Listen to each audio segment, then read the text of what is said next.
This is part and parcel of our efforts to bring health services down to the grassroots. You are aware that within our Kenya Kwanza plan, under the guidance of His Excellency the President, universal health care is a standalone thematic area. It is a key research area.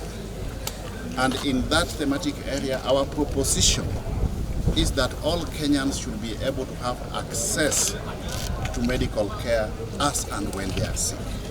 So deliberately and consciously, as Eliud Owalo Foundation, to augment the efforts of government, we have today facilitated this medical clinic to bring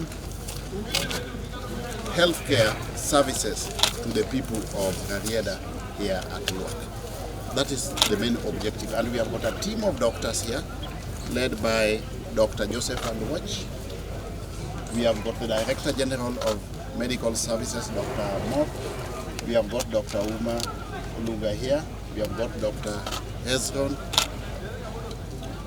and many other doctors. We have got a team of 176 medical personnel who are available here today to provide services, health services, medical services to the people. The approach we are taking as government is to go to the preventive route. Yeah?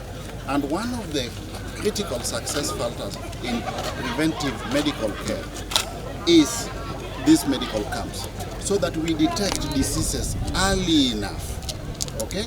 We should be able to detect these diseases early enough. That is why screening, yeah, is an integral component of this medical clinic today. We have got so many people in the village here who are sick, but they don't know what they are suffering from. Okay? So this is something that we are going to sustain. It's not a one-off event. Through the foundation in partnership with key stakeholders and with support from these eminent doctors, we want to roll out these medical clinics all over Nyanza and beyond. Okay? And we are also going to reach out to partners, not just within the Kenyan borders, even outside the Kenyan borders. There are many people who are willing to support an initiative like this because it's a very, very noble cause. The underlying objective, or overall objective, is that we want to have a healthy, we want to have a healthy workforce.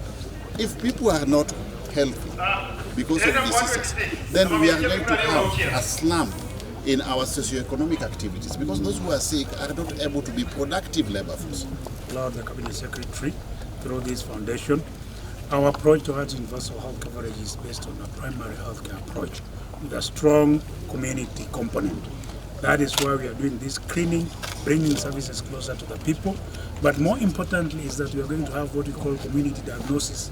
From the data we are going to see, gather from the persons we are going to see today, we will be able to look at broadly the common problems in this part of Rarieda, and therefore working with the county governments to be able to design interventions to be able to address those problems. Basically, our approach is to strengthen the primary care health services level. You have seen our community health promoters who are here with us, and I'm glad I've talked to one of them. He's been able to see 50 households since he got his community health promoters kit. That is the way, so that we can be able to prevent disease instead of focusing on curative health care services, which is more expensive and is not sustainable. The tender for digitization closed yesterday. We want to create that superhighway. I think we have in place sufficient laws to ensure protection of the data of the individuals under the Office of the Data Commissioner. The other area that we are focusing on is human resources for health. That is perhaps the most important element of any healthcare system.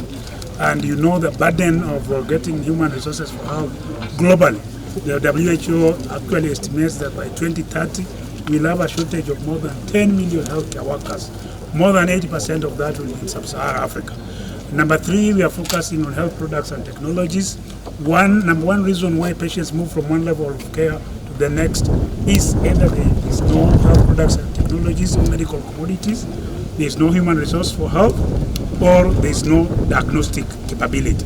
And therefore, we are trying to promote local manufacturing. You remember, before Mashujaa Day, His Excellency the President, we had what we call the local manufacturing export, to be able to dialogue with local manufacturers. How can we be able to incentivize them so that they can be able to produce products locally, not only to ensure commodity security, but also to create jobs and spur economic activity.